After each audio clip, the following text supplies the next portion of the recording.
Bismillahirrahmanirrahim.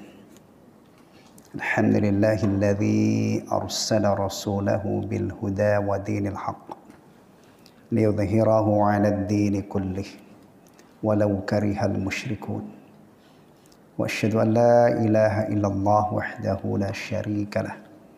Wa asyhadu anna Muhammadan 'abduhu wa rasuluhu la nabiyya ba'dah. Allahumma fassalli wa sallim wa barik ala 'abdika wa rasulika Muhammadin sallallahu alaihi wasallam wa ala alihi wa azwajihi wa dhurriyyatihi wa sahabatihi wa man tabi'ahum bi ihsanin ila yaumiddin. Amma ba'd. Ikhwatal iman rahimani wa rahimakumullah. Dalam keyakinan kita sebagai orang beriman, kita meyakini bahwa Allah Tabaraka wa Ta'ala adalah Al-Mun'im, Sang Pemberi nikmat. Allah mencurahkan dan melimpahkan nikmat-nikmatnya yang begitu banyak kepada kita semua. Dan di antara nikmat yang paling besar adalah diutusnya Rasulullah Muhammad sallallahu alaihi wasallam untuk alam semesta sebagai Rasul yang terakhir. Allah Subhanahu wa Ta'ala berfirman setelah Allah menyebutkan bahwa Allah mengutus seorang Rasul untuk kaum yang ummi. Allah berfirman, "Dzalika fadlullahi yu'tihi may yasha. Wallahu dzul fadlil 'adzim." Itu adalah karunia Allah yang diberikan kepada siapa saja yang Allah kehendaki. Dan Allah memiliki karunia yang sangat besar.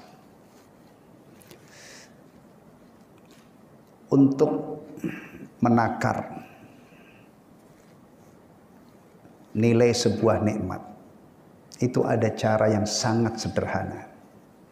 Yang kalau kita lakukan, kita bisa mengetahui betapa pentingnya, betapa besarnya nilai nikmat tersebut.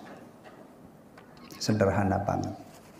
Bayangkan kalau tidak ada oksigen yang bisa kita gunakan untuk bernafas, apa jadinya kita? Bayangkan kalau tidak ada air untuk kita minum, untuk masak. Itu yang paling vital ya. Bagaimana keadaan kita?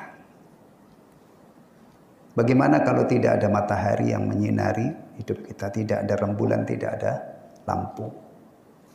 Gelap gulita. Berarti cahaya yang menerangi hidup kita ini begitu besar manfaatnya. Bayangin kalau kita tidak dikaruniai oleh Allah mata yang bisa digunakan untuk melihat. Alam naj'al lahu 'ainain. Kalau tidak dikasih lidah yang bisa kita gunakan, kita fungsikan sebagai alat ucap, bagaimana kita mengekspresikan apa yang ingin kita ucapkan? Bagaimana kalau kita tidak punya bibir? Alam naj'al lahu 'ainain wa lisanan wa syafatain. Bagaimana kalau tidak ada Rasul yang diutus oleh Allah Subhanahu wa Ta'ala? Lebih parah dari semua gambaran-gambaran, na'udzubillah, gambaran-gambaran ekstrim sebelumnya tadi.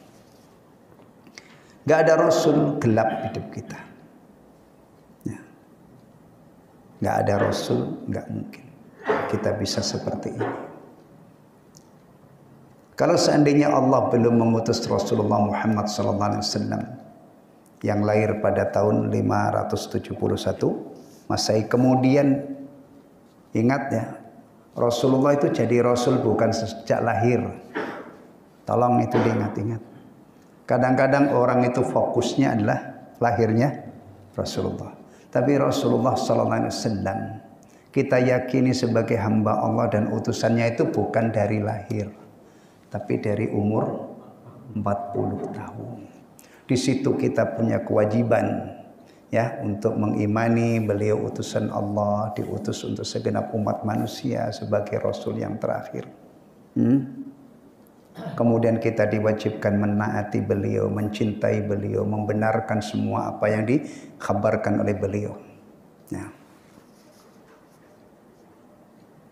kalau direnungkan ya, Seandainya Allah tidak mengutus Rasul, tidak mungkin itu ada mushaf Al-Quran 30 juz, tidak ada kitab-kitab ilmiah, tidak ada kitab Sahih Bukhari, tidak ada kitab Sahih Muslim dan kitab-kitab sunan yang lain, hadis yang lain, ya. Tidak ada fikih, tidak ada akidah, tidak ada apalagi akhlak, termasuk tidak ada kitab Al-Adabul Mufrad. Nih.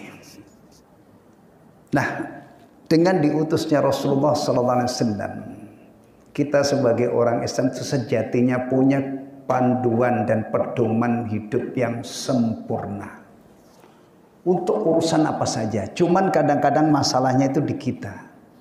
Rasulullah SAW sudah diutus, Al-Quran sudah disampaikan beliau sempurna, sudah dijelaskan oleh beliau, sudah dijelaskan oleh para ulama yang tidak kita ragukan keahliannya. Beda dengan sekarang, maaf saja ya, orang berbicara Islam kadang-kadang bukan ilmu, tapi syubhat, bahkan bisa dikatakan racun mematikan. Tapi masalahnya itu di kita. Kalau persoalan Rasul ini diperingati, biasanya yang sudah baku itu adalah 4 ya. Diperingati lahirnya setahun sekali. Tahun sekali kan? Besok tanggal merah. Ya, tanggal merah libur nasional. Diliburkan oleh negara karena ini yang ini, ya kan? Itu ketemu tanggal merah Maulid Nabi kapan lagi? Nggak mungkin 3 bulan, nggak mungkin 6 bulan, nunggu tahun berikutnya. Setelah Maulid apa peringatan apa biasanya? Isra Mi'raj juga setahun sekali. Nuzulul Quran setahun sekali. Hijrahnya Rasulullah juga diperingati setahun sekali. Demikian juga peringatan kemerdekaan Republik Indonesia, negara yang kita cintai, ya, yang kita berusaha untuk ikut andil mewujudkan sebagai negara yang diridhoi oleh Allah, baldatun thayyibatun wa rabbun ghafur. Ya kan? Kita beristighfar. Kita apalagi? Kita bertakwa kepada Allah semampu kita. Kita taati aturan-aturan. Ya kan? Alhamdulillah. Peringatan 17 Agustus sekarang masih ada enggak? Jarang. Biasanya itu paling akhir masih di bulan Agustus. Puncaknya 17-an, dah lewat. Benderanya sudah kamu turunin, bendera? Saya masih berkibar jadi kayak kedutaan rumah saya. Belum sempat. Itu kan. Jadi kalau kita ini ya Allah hidup cuman peringatan-peringatan, ya begitu itu formatnya. Tapi beda banget kalau kita bicara bersyukur atas nikmat itu. Ya kan? Bersyukur atas nikmat kemerdekaan. Bagi kita itu setiap detik kita introspeksi diri saya. Ini saya dikaruniai oleh Allah hidup di alam merdeka, saya bersyukur apa enggak? Itu muhasabahnya per detik perhelaan nafas kita. Demikian juga persoalan kita dengan Rasulullah Muhammad SAW. Kalau memperingati, ya udah setahun sekali. Betul ya, betul ya. Tapi kalau kita bersyukur kepada Allah atas nikmat diutusnya Rasulullah, kemudian ada Al-Quran, ada Sunnah, ada kitab-kitab para ulama yang menjelaskan itu. Di sini. Apalagi kalau kita sudah hubungkan benarkan sabdanya, menaati perintahnya, menjauhi larangannya, kita tidak berani melangkah beribadah mendekat kepada Allah kecuali melalui syariat yang Allah ajarkan. Subhanallah, betapa kokohnya. Tidak mungkin seorang muslim 1 jam dia pisah dengan Rasulnya, apalagi sehari, apalagi seminggu, gak mungkin. Bahkan kalau kita bicara bikin gambaran yang maksimal, setiap dia pakai sendal nyambung dengan Rasulullah. Setiap melepas sendal dia nyambung dengan Rasulullah. Setiap dia buang air, ingat adab buang air yang diajarkan Rasulullah. Setiap mau tidur, coba bayangkan. Itu gambaran ketika persoalan kita dengan Rasulullah itu kita maknai yang dalam. Setelah kita bersaksi, meyakini, dan ini yang paling pokok, annahu abdullahi wa rasuluh, bahwa beliau itu hamba Allah dan utusannya, diutus untuk segenap umat manusia sebagai Rasul yang terakhir, dan alhamdulillah kita ditakdirkan oleh Allah bagian dari umatnya. Alhamdulillah kita mendapatkan hidayah iman Islam, tinggal kita pupuk, kita sempurnakan. Terbayang bukan setahun sekali hubungan kita dengan Rasulullah. Kalau itu hanya mengenang, tapi kalau sekali lagi kita terapkan ajaran Rasulullah setiap saat, ya, termasuk zikir. Orang itu kalau benar-benar menjaga azkar, tidak usah 100% lah, karena banyak yang belum kita kuasai. Misalnya 10% saja zikir yang diajarkan oleh Rasulullah itu kita rawat, kita praktekkan, pasti tidak ada hari tanpa zikir. Iyalah, kita mau tidur, bangun tidur, masa kita bisa hidup tanpa itu? Ya, dan zikir-zikir yang lain, termasuk yang zikir andalan orang-orang Islam itulah zikir ba'das salah. Al-adhkar tuburi kulis salah. Berarti sholat dulu baru zikir. Nah, kadang-kadang masalahnya apa? Masalahnya apa? Sholatnya kagak, masa zikir? Kamu ngapain? Zikir. Sholat belum? Enggak. Dah, aneh banget. Itu kan rangkaiannya berawal dari sholat dulu, baru zikir. Zikir pagi dan petang, tilawatul Quran dan yang lainnya. Jadi gitu ikhwatal iman, gambarannya ya. Enggak ada Rasulullah yang diutus oleh Allah, enggak ada Al-Quran, enggak ada hadis Nabi, berarti enggak ada kitab Adabul Mufrad yang disusun oleh Imam Bukhari ini. Alhamdulillah, ini semua ada di hadapan kita, dan ini adalah karunia Allah yang luar biasa, yang begitu besar, karena ini adalah jalan untuk mengetahui mana yang baik, mana yang buruk, yang berakhir pada surga atau neraka. Baik, kita lanjutkan. Hadis nomor berapa, Pak? Memanggul 80-an ya. Tanya. Bab hamlus sabi 'alal 'atik. Apa terjemahannya itu? Memanggul anak kecil di atas pundak. Perhatikan ya. Anak kecil itu kadang-kadang digendong. Kalau di gini namanya apa? Saya ini nggak berani gendong anak yang masih bayi itu, takut ini. Ini namanya apa kalau di sini? Bahasa Indonesianya apa? Ini kalau kita megang bayi itu kan, ibu-ibu kalau megang bayi kan dipopong, ya. Ada lagi digendong, kadang-kadang ya, kalau itu biasanya sudah gede digendong. Ya. Cuman sekarang mungkin juga jangan anggap remeh ilmu seperti ini. Ada orang tua itu nggak pernah gendong anaknya. Ini kalau di tempat saya namanya dipungkruk. Jadi anak itu ditaruh, dipanggul di pundak, ya kan, dipegang gini. Kadang-kadang juga dipeluk, macam-macam ya. Ini babnya adalah menggendong anak di pundak.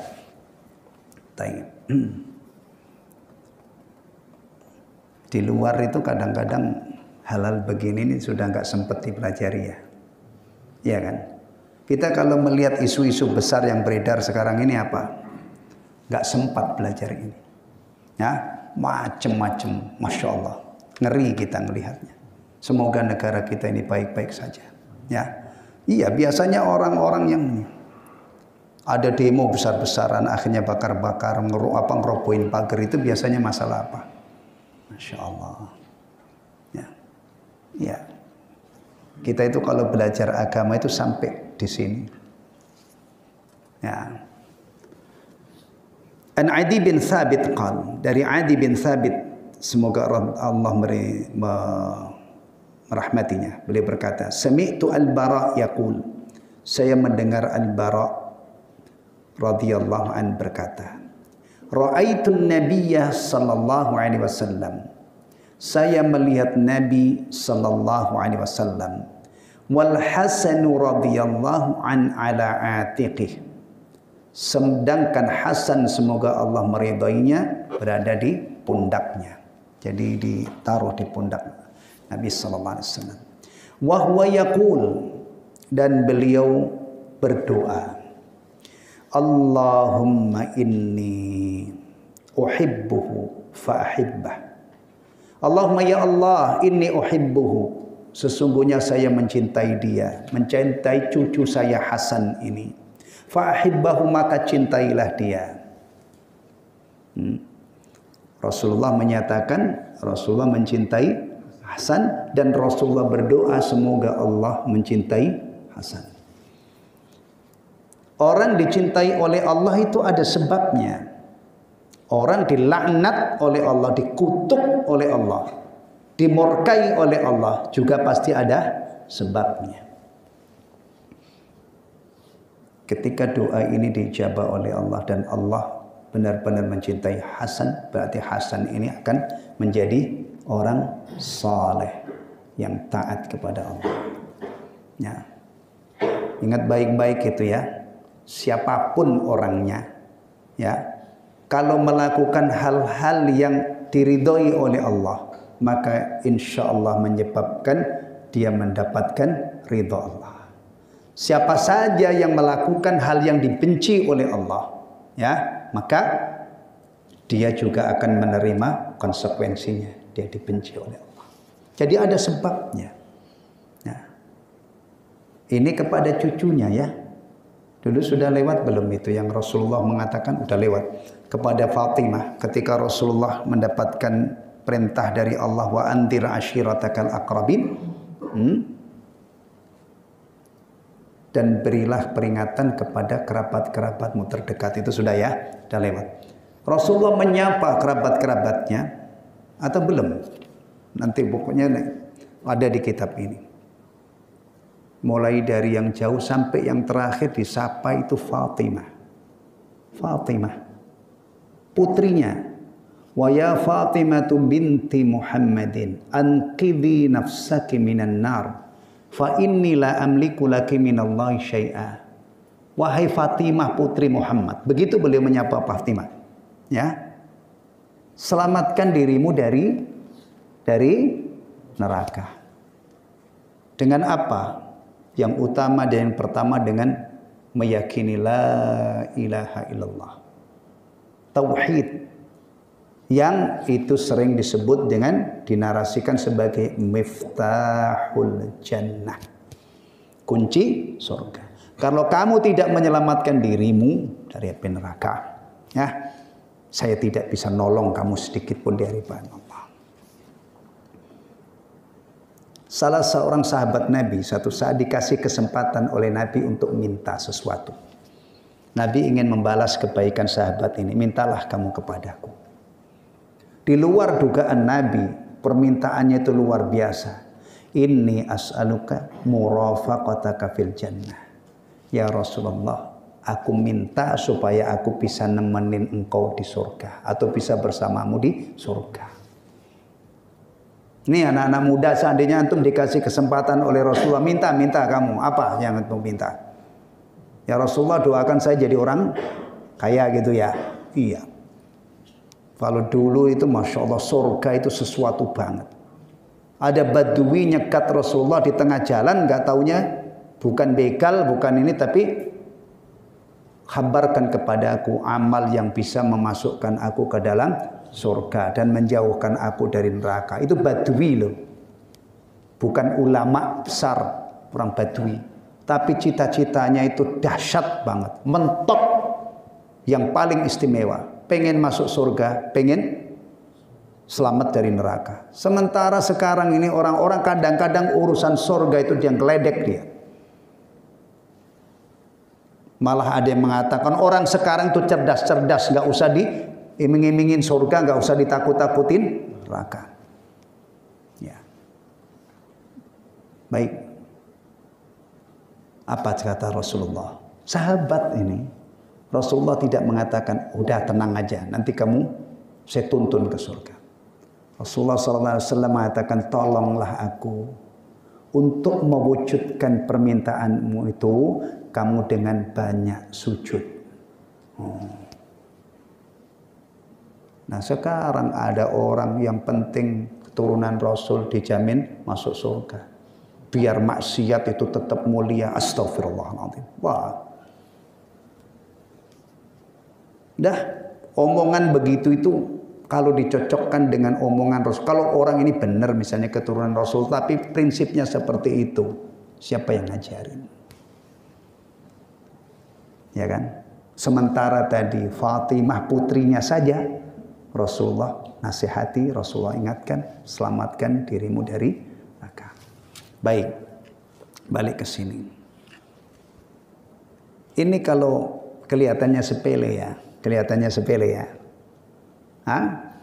Gendong cucu, mungkruk cucu ditaruh di pundaknya, kemudian berdoa. Kelihatannya sepele kan? Orang-orang yang tidak faham masalah ini dianggap ini sepele. Tapi kalau kita gali, ini ada hal-hal yang sangat penting. Mencerminkan kasih sayangnya kepada cucunya. Nah, dua, perhatiannya kepada cucunya, didoakan. Sekarang kita bisa meniru Rasulullah SAW dan kita bisa berdoa dengan doa-doa yang lain. Tidak mesti harus ini doanya. Untuk mengupayakan supaya anak cucu kita itu mudah-mudahan menjadi orang yang dicintai oleh Allah, kita bisa tiru Ibrahim alaihissalam. Apa misalnya urusan sholat, Rabbi'j'alni muqimas shalah wa min dzurriyyati. Atau kita mengutip ayat apa itu? Rabbana hablana min azwajina wa dzurriyyatina qurrata a'yun. Nah.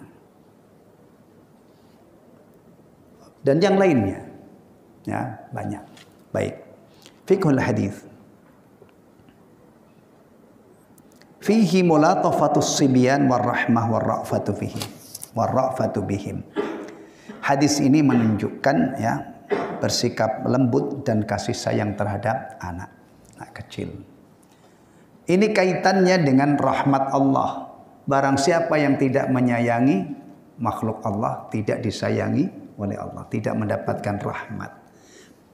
Perbuatan kelihatannya remeh, kecil, sepele, tapi kalau kita kaitkan dengan rahmat Allah, ini salah satu jalan seorang ayah atau seorang kakek untuk mendapatkan rahmat Allah, yaitu dengan menyayangi anak-anaknya, menyayangi cucunya. As-sani, ini kaitannya dengan fikih ya. Taharatu rutubati wajhis sabi. Diterjemah apa itu Pak Nur? Sucinya kelembapan ya wajah. Maksudnya apa itu kelembapan? Ini muka ini kadang-kadang becek gitu ya. Becek karena sebab apa? Keringat itu suci. Atau misalnya anak itu apa namanya? Nangis keluar air mata membasahi wajahnya juga suci. Ya, baik. As-salis fihi hassun ala hubbil Hasan bin Ali wa bayanu fadlihi radhiyallahu anhuma. Hadis ini ada anjuran untuk mencintai Al Hasan bin Ali dan menjelaskan tentang keutamaannya. Semoga Allah meridhai mereka, meridhai Hasan dan Ali. Kita mencintai Hasan enggak? Mencintai Ali enggak? Oh iya. Mencintai Fatimah enggak?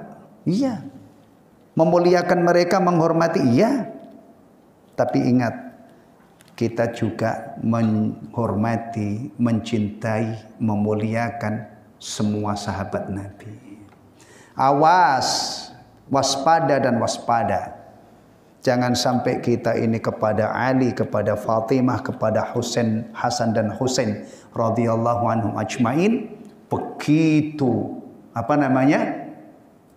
memuliakan, begitu mencintai, begitu menghormati, tapi menghabisi Abu Bakar, menghabisi Umar, bahkan menghabisi Aisyah Ummul Mukminin. Awas, jangan sampai seperti itu, ya. Karena ada golongan di dalam Islam yang jargonnya itu adalah mencintai Ahlul Bait. Tapi Abu Bakar As-Siddiq radhiyallahu an, sahabat paling istimewa menurut keyakinan kita Ahlussunnah. Umar bin Khattab radhiyallahu an, sahabat ranking 2, ya. Aisyah Ummul Mukminin As-Siddiqah bintu As-Siddiq. Itu adalah juga kita muliakan, kita hormati. Apalagi istri-istri Nabi sallallahu alaihi wasallam. Istri Nabi itu statusnya bagi orang Islam adalah ummahatul mukminin. Hari ini kalau ada seorang anak, dia tahu ibunya itu baik-baik saja, kemudian difitnah orang, ibumu itu wanita nggak baik. Itu kalau anak, apalagi anak muda yang umumnya itu nggak bisa mengendalikan amarah, itu dihajar itu orang yang menfitnah. Jadi kalau ada orang menfitnah Aisyah, katanya Aisyah itu selingkuh, padahal itu sudah diklirkan oleh Allah dalam Al-Quran. Ini urusannya bukan sekedar menfitnah Aisyah Ummul Mukminin, tapi persoalannya lebih berat dari itu. Berarti mendustakan firman-firman Allah yang telah membebaskan Aisyah Ummul Mukminin radhiyallahu anha, ya, As-Siddiqah bintu As-Siddiq, wanita tahirah, taqiyah, ya, wanita yang bertakwa dan sifat-sifat yang lain. Ya, baik. Jadi hati-hati ya. Kapan saja antum dengar ada orang mencaci maki siapa? Aisyah, mencaci maki Abu Bakar, mencaci maki Umar, atau mengatakan sebagian besar sahabat Nabi sepeninggal Nabi mereka murtad semua, kecuali beberapa gelintir. Dah, antum tutup telinga antum, antum sumbat telinga antum, jangan sampai masuk. Nah, karena ini adalah pelanggaran berat. Nah, prinsip Ahlus Sunnah itu diantaranya adalah memuliakan para sahabat, menghormati, mencintai keluarga Nabi. Nah, dah. Persoalan yang lagi panas di luar sana tidak usah antum ikut-ikutan. Ya. Kalau ada orang ngaku-ngaku cucunya Nabi padahal dia bukan misalnya, ya. Apalagi kalau orangnya itu kayak saya, Jawa asli, ngaku-ngaku cucunya Nabi. Dari mana nyambungnya? Duh, nanti orang begini nggak kemana-mana. Nanti akan diadili oleh Allah atas kebohongannya itu. Ya. Demikian juga, ya. Kalau seandainya ada orang benar-benar cucu Nabi, keturunan Nabi, tapi tingkah polanya, dakwahnya, materinya, ya akhlaknya tidak sesuai dengan Nabi, dia nanti juga akan berurusan dengan Allah. Pikirkan diri kita masing-masing yang utama, dan hal-hal seperti ini tidak usah kita terlibat, apalagi sampai ikut apa? Perang misalnya. Iya, kan mengarah ke sana. Tak usah. Yang jelas kita mencintai Rasulullah, mencintai keluarganya, mencintai keturunan-keturunannya, apalagi kalau keturunannya yang saleh, masya Allah, kita punya alasan untuk mencintai lebih dari yang lain, karena di samping keturunan Rasulullah SAW dan saleh, berpegang teguh dengan ajaran Rasulullah, apalagi kalau dia mendakwahkan, masya Allah. Jadi bukan hanya keturunan, tapi mirip dengan siapa? Mirip dengan siapa, Pak? Dengan Rasul itu apanya? Kalau ini keturunannya, kakeknya, buyutnya. Nah, kalau keturunan ke-29 itu nyebut Rasulullah apa ya? Kalau ketiga kan kakek, keempat berarti buyut. Nah, kalau ke-29, enggak mudeng, saya enggak tahu saya nyebutnya apa. Baik. Berikutnya, bab al-waladu qurratul ain.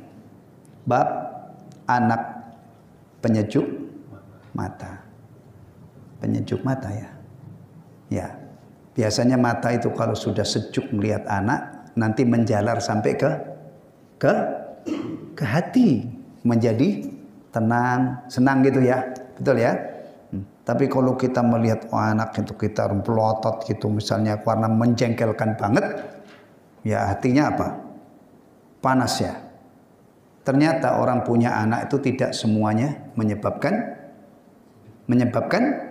bahagia.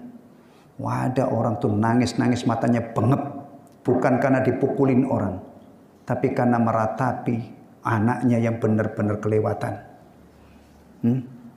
Ya, ini antum anak semua ya, anak orang kan antum, kita saya juga kan pelajari ini. Ya, bahagiakan orang tua kita. Mari kita jadi anak itu yang menyebabkan anak orang tua kita itu tenang, ya, bahagia, bahkan bersyukur kepada Allah. Ya. Baik, kita baca dari mana ini? Haddatsani Abdurrahman bin Jubair bin Nufair an abihi qala. Abdurrahman bin Jubair bin Nufair mengkabarkan kepadaku. Ini sebelumnya Sofwan bin Amr mengatakan itu. An abihi dari bapaknya qala. Dia berkata, Jalasna ilal Miqdad bin al-Aswad yauman. Pada suatu hari kami duduk bersama Miqdad bin al-Aswad. Famarra bihi rajulun, lalu ada seorang laki-laki yang melintas atau melewatinya. Faqala, tentunya orang ini berhenti ya. Kalau kita lihat hadis ini atau athar ini, orang ini berhenti. Akhirnya ngomong, faqala, dia mengatakan, tuba lihatainil ainaini allataini ra'ata Rasulullah sallallahu alaihi wasallam. Tuba, berbahagialah, beruntunglah. Lihatainil ainaini allataini ra'ata Rasulullah sallallahu alaihi wasallam. Kedua mata ini yang telah melihat Rasulullah sallallahu alaihi wasallam. Al-Miqdad ini sahabi. Berarti dia pernah melihat Rasulullah sallallahu alaihi wasallam. Rasulullah sallallahu alaihi wasallam. Nah, orang yang lewat ini dia mengatakan, duhai beruntunglah. Ya, ini mengatakan kepada Al-Miqdad, dua mata kamu yang pernah melihat Rasulullah sallallahu alaihi wasallam. Wallahi la wadidna anna ra'ayna ma ra'ait. Demi Allah, saya ingin atau kami ingin melihat apa yang engkau lihat. Maksudnya kamu dulu sempat melihat Rasulullah. Demi Allah, saya itu kepengen loh melihat apa yang kamu lihat. Saya itu kepengen banget melihat Rasulullah. Tapi ini kan udah nggak ngelihat karena ini mungkin tabi'in atau kalau Al-Miqdad ini sekali lagi sahabat, berarti dia pernah melihat Rasulullah. Pernah melihat gantengnya Rasulullah itu gimana, ya kan? Wajahnya itu gimana. Bahkan juga pasti sahabat itu mencium bau harumnya itu gimana. Lebih dari itu akhlaknya. Sekarang kita itu melihat orang kesannya itu macam-macam ya. Ada orang tuh sombongnya, naudzubillah misalnya. Ada orang yang baik, tapi tidak mungkin kan ada orang sekarang itu seperti setara dengan Rasulullah. Hatta kalau misalnya dia wangi, dia sopan, tawadhu, ya, murah senyum, ya, nggak mungkin dia bisa menyamai Rasulullah. Kalau seandainya sekarang itu ada orang yang sanggup menyamai Rasulullah sallallahu alaihi wasallam persis, berarti Rasulullah tergusur kedudukannya, digantikan oleh orang tersebut. Tidak lagi dipuji, afdalun nasi khalqan wa khuluqan. Iya, Rasulullah itu dipuji-puji adalah manusia yang paling istimewa fisik dan akhlaknya. Ya, tuh. Baik, maka orang ini mengandai-andai, duhai, ya Allah, demi Allah saya itu kepengen loh melihat apa yang kamu lihat. Wa syahidna ma syahidta, dan menyaksikan apa yang kau saksikan. Omongan orang ini kepada Al-Miqdad, kalau antum simak ada masalah enggak? Sampai di sini loh dia ngomong, oh beruntung ya, kedua matamu itu melihat dulu pernah melihat Rasulullah. Demi Allah saya itu pengen banget lihat Rasulullah dan menyaksikan apa yang kamu saksikan. Ternyata Al-Miqdad marah dengan ucapan ini. Kan aneh ya. Kalau kita rasakan kan nggak ada apa-apa kan. Baik-baik saja kan. Iya. Tapi nanti dulu. Ternyata fastughdiba. Maka Miqdad dibikin marah dengan ucapan ini. Faja'altu a'jab. Aku heran kepada dia. Karena ma qala illa khairan. Orang tadi itu tidak mengucapkan kecuali kebaikan. Saya juga merasakan begitu. Demikian juga yang meriwayatkan ini juga heran. Kok bisa marah dia? Apa salahnya orang ini? Kalau kita misalnya sekarang ya mengandai-andai, duhai saya dulu menjadi sahabat, saya diberi kesempatan oleh Allah lahir di masa Nabi, saya akan jadi seperti apa? Abu Bakar gitu. Padahal antum ditakdirkan oleh Allah hidup hari ini, tapi antum halu istilahnya ya, mengandai-andai. Kalau temannya dengar misalnya yang paham agama, iya kalau kamu jadi seperti Abu Bakar. Kalau kamu jadi seperti Abu Jahal atau gengnya Abu Jahal gimana?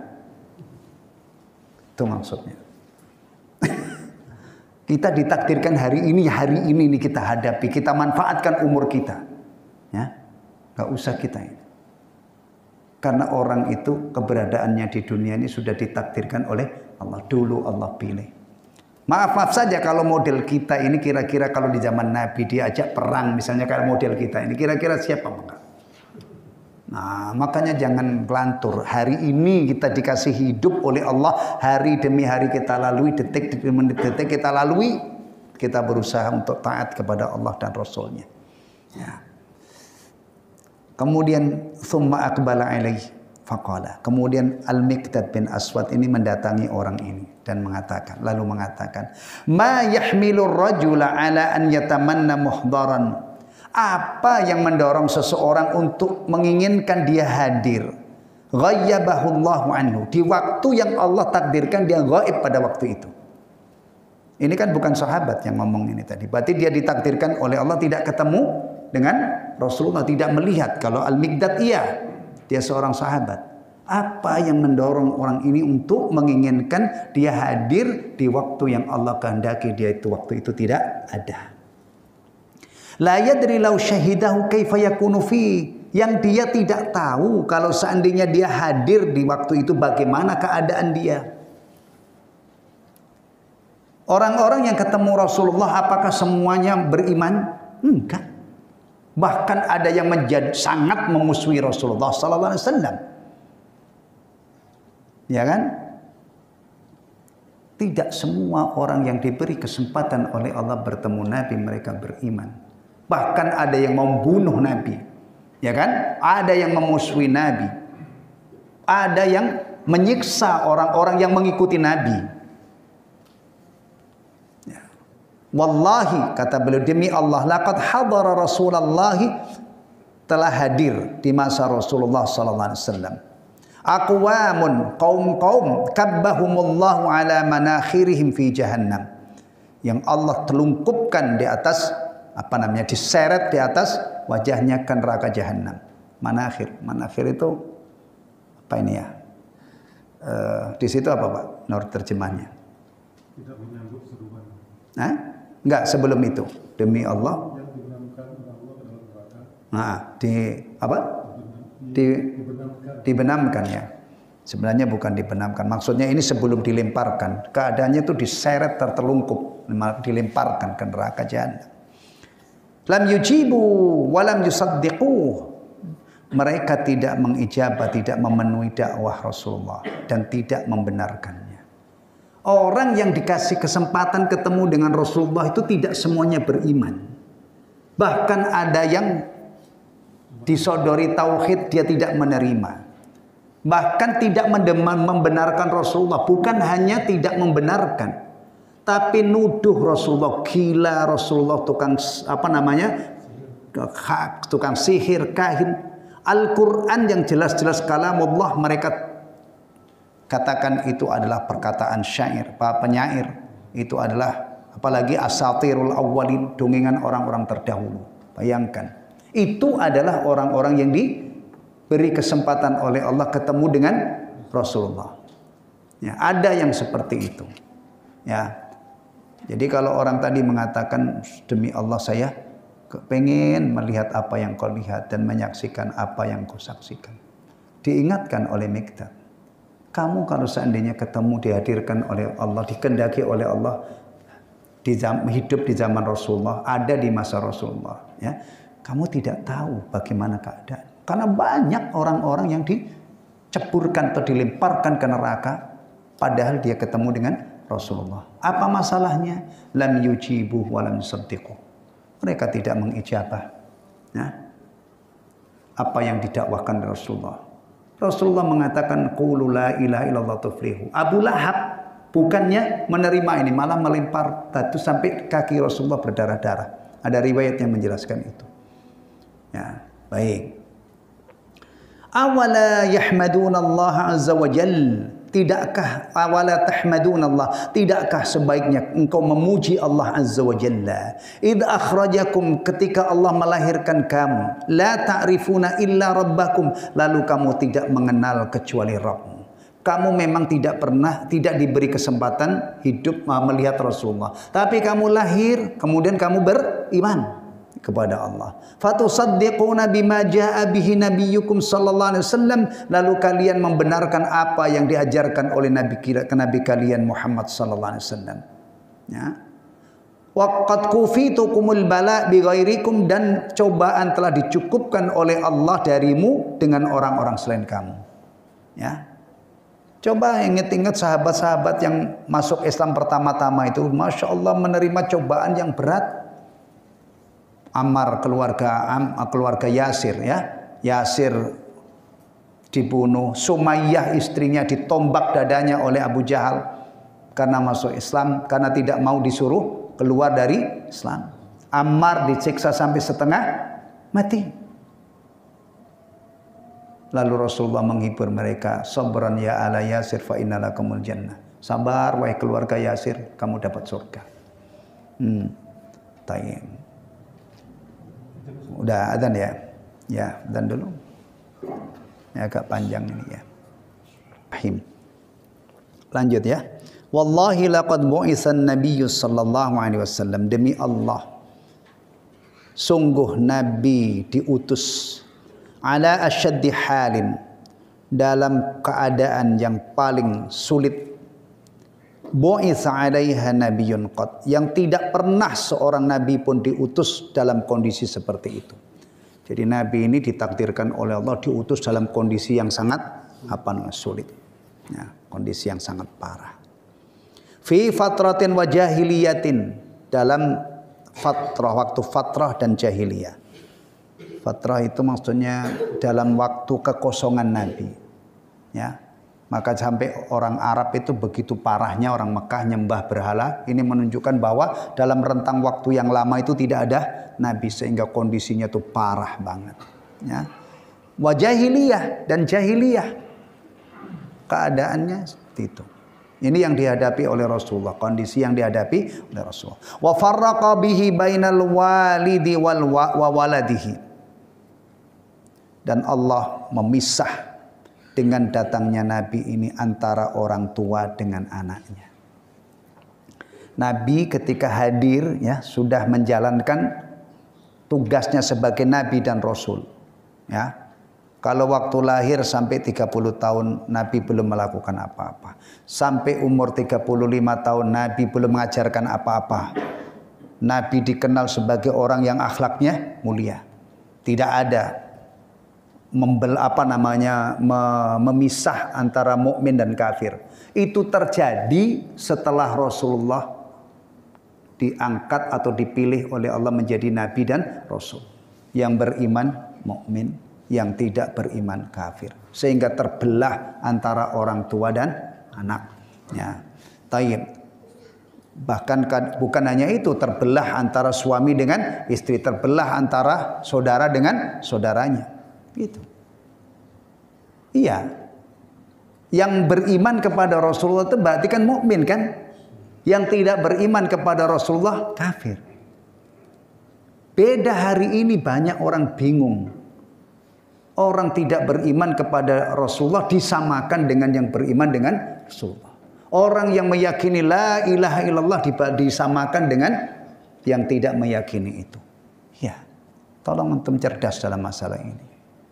Karena beriman kepada Rasulullah itu adalah salah satu usulul iman, pokok iman. Nggak beriman kepada beliau, ya nggak mungkin mukmin, nggak mungkin muslim.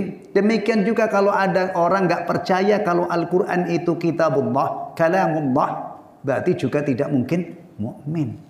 Karena apa? Rasulullah mengajarkan iman itu antuk minabillahi wa malaikatihi wa kutubihi. Di situ juga ada iman kepada kitab-kitab Allah. Nggak beriman dengan Al-Quran, bahkan Al-Quran itu kitab yang paling istimewa, ya nggak mungkin mukmin.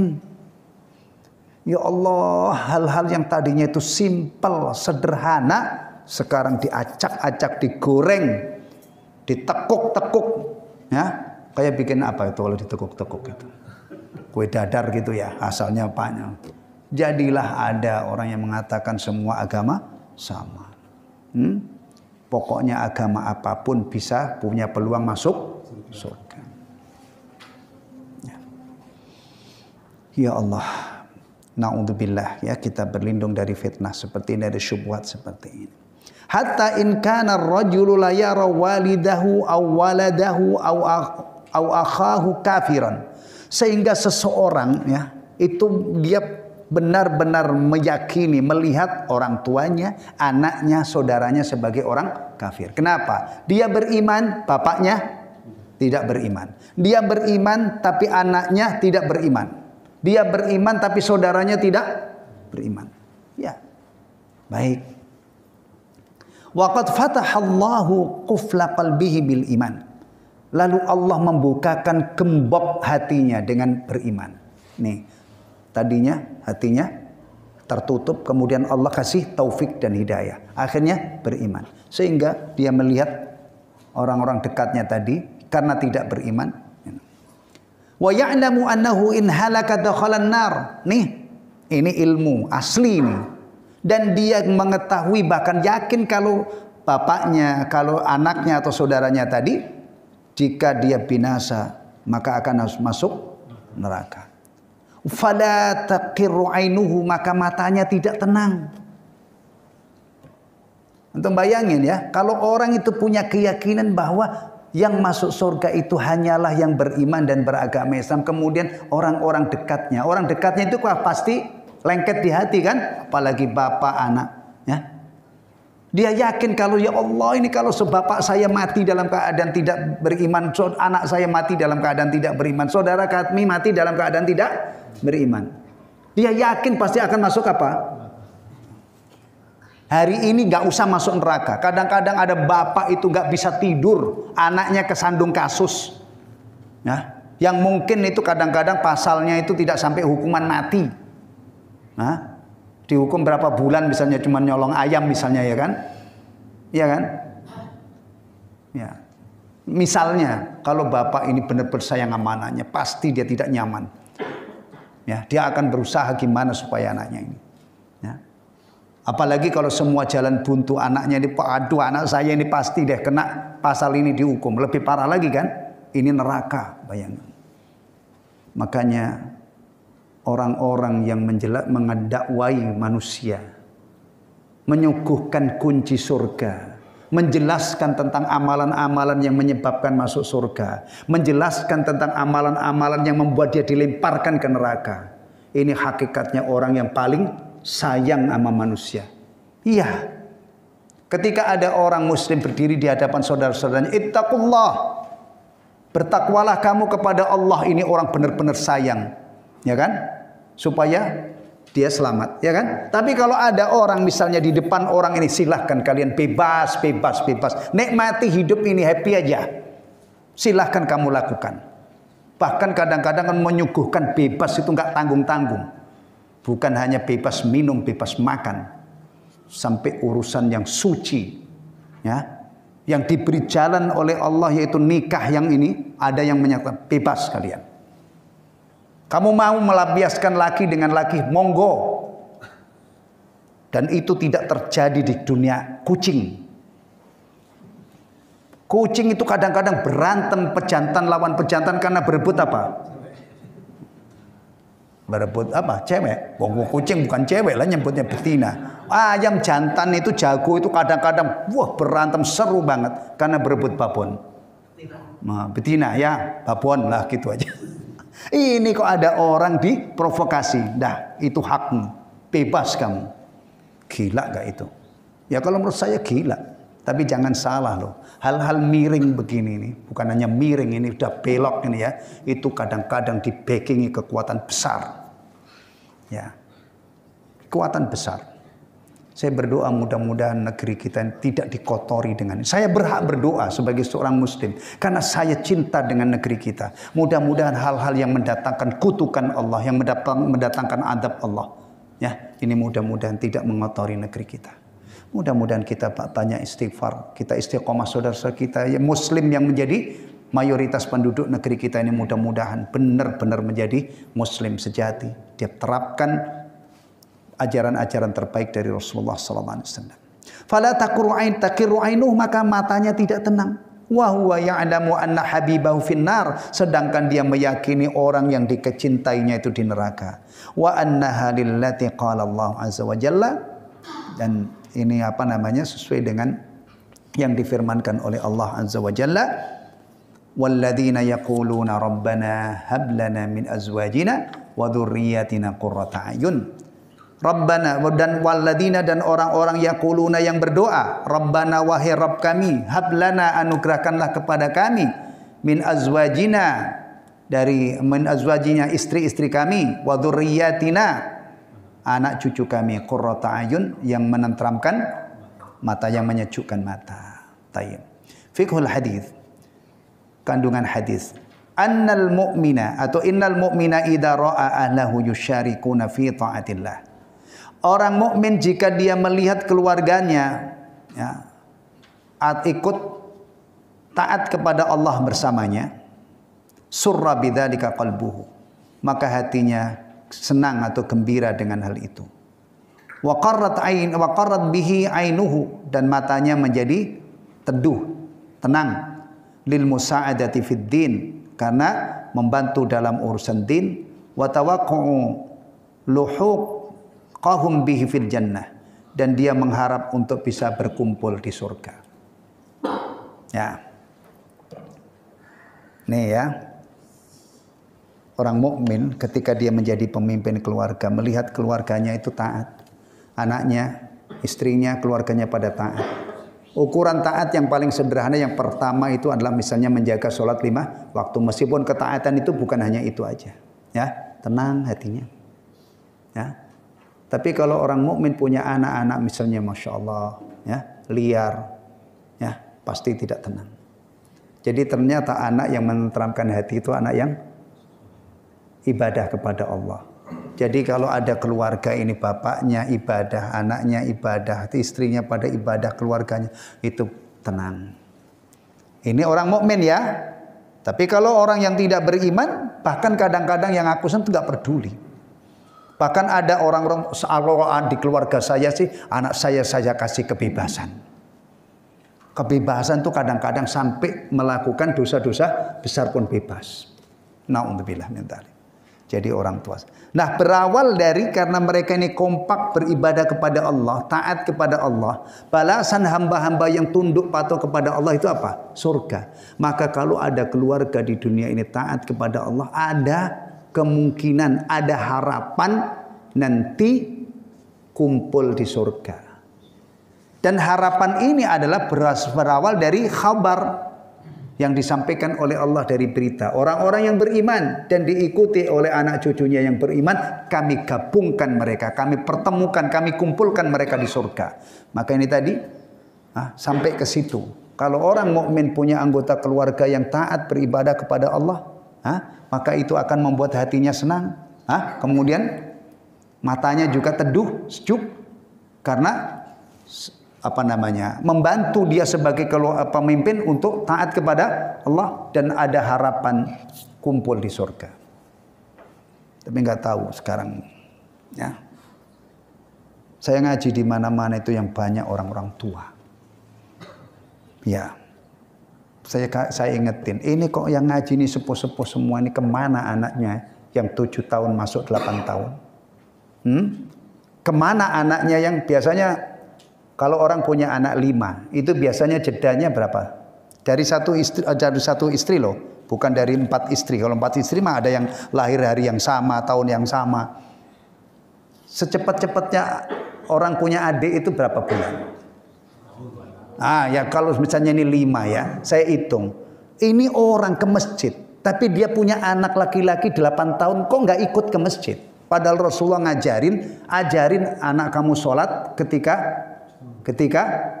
7 tahun. Idza balagu sab'a sinin.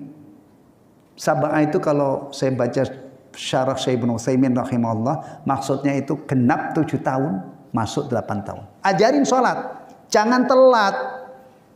18 tahun badannya sudah gede tinggi baru disuruh sholat, ngelawan sama orang tuanya. Ustadznya di Bon untuk Ustadz itu anak saya tolong dong. Ustadznya kayak saya nggak berani orang, nggak punya kemampuan bela diri nggak ini, misalnya. Bapak aja yang bapaknya nggak berani masa ngebon saya kan gitu kan. Kalau kakaknya taruhlah 2 tahun ya di atas bocah ini, ya berarti yang kedua berarti umur 10 tahun, yang ketiga umur 12 tahun, yang keempat umur 14 tahun, yang kelima, Masya Allah, ini kalau ada seorang ayah punya anak laki-laki 5, mulai dari yang paling kecil 8 tahun, itu rombongan ke masjid, sempurnanya gitu. Karena saya ini meyakini bahwa sholat berjamaah itu wajib bagi yang dengar adzan, maka saya contohnya seperti itu. Dia 6 orang, bapaknya plus 5 orang. Masya Allah, ada adzan ke masjid. Kalau ini ada 10 orang misalnya ya, atau kalau nggak bapaknya, kakeknya yang bawa. Dengan catatan 7 masuk 8 tahun tadi, acuannya di situ. Maka komposisi jamaah itu di masjid ada anak 8 tahun yang paling mudah, ada yang 70 tahun berdiri di soft dan tidak perlu anak itu harus dibikin soft tersendiri yang berada di sela-sela soft itu. Rukuk sujud. Ya Allah. Orang Islam yang ini pasti sejuk, apalagi orang tuanya, kecuali orang munafik yang memang tidak pernah mengimpikan dunia itu disiari dengan seperti ini. Senang dia. Anak-anak muda maghrib itu nggak ada yang ke masjid, nongkrong di kafe-kafean ya. Yang kantongnya tipis pokoknya kafe-kafean, yang kantongnya tebel mungkin di kafe beneran. Tolong itu ini ya, nggak usah jauh-jauh, nggak usah seluruh Bekasi, kita mulai dari kita. Ada nggak anak kita itu yang sudah wajib, apalagi yang sudah balik? Itu mestinya Masya Allah, kalau orang tuanya sudah lemah, perlu dituntun, itu yang nuntun adalah anaknya. Atau bahkan ada di atap waktu yang saya lihat, itu yang dorong-dorong bapaknya. Kalau subuh, bawa kursi roda ya, yang di pojok sana itu. Ya, iya, Pak Budi namanya itu. Semoga Allah kasih kesembuhan. Anaknya yang dorong-dorong, begini nih pemandangan bagus. Ya. Tayyib. Yang berikutnya, al-walad alladhi tuqirru bihil ainu huwal waladus salih. Anak yang menyejukkan, menenteramkan mata, menyejukkan mata itu anak yang soleh. Laisa kullu walidin yuqirru biqurrati ainin. Tidak semua anak bisa menyebabkan mata tenang, teduh dan sejuk. Benar ya? Benar ya? Anak soleh. Ya. Dan subhanallah jemaah sekalian, kalau kita bicara ini, itu nggak ada formatnya. Anak kiai itu nggak mesti semua jadi anak soleh. Kadang-kadang anak orang yang tidak soleh itu Allah orbitkan menjadi orang soleh. Dan itu sejak zaman dulu. Abu Jahal punya putra sahabi Ikrimah radhiyallahu anhu. Bahkan Abu Lahab yang divonis oleh Allah suami istri masuk neraka saya setelah itu punya putri namanya siapa saya lupa, itu juga beriman, sahabiah. Ya. Baik. Cukup Pak Nur apa tambah satu lagi? Cukup. Saya sebenarnya mau sampai jam 12. Tapi antum mabuk nanti ya, mendingan diputus di sini dengan harapan mudah-mudahan nanti ketemu lagi bulan depan ya. Ya. Kalau seandainya cuma saya baca sih insya Allah sampai hadis 95 cukup. Tapi masa cuma baca? Ya sambil dihayati dan itu ya. Alhamdulillahilladzi bi ni'mati tatimmus shalihat. Subhanakallahumma wa bihamdika asyhadu an la ilaha illa anta astaghfiruka wa atubu ilaik. Wassalamualaikum warahmatullahi wabarakatuh.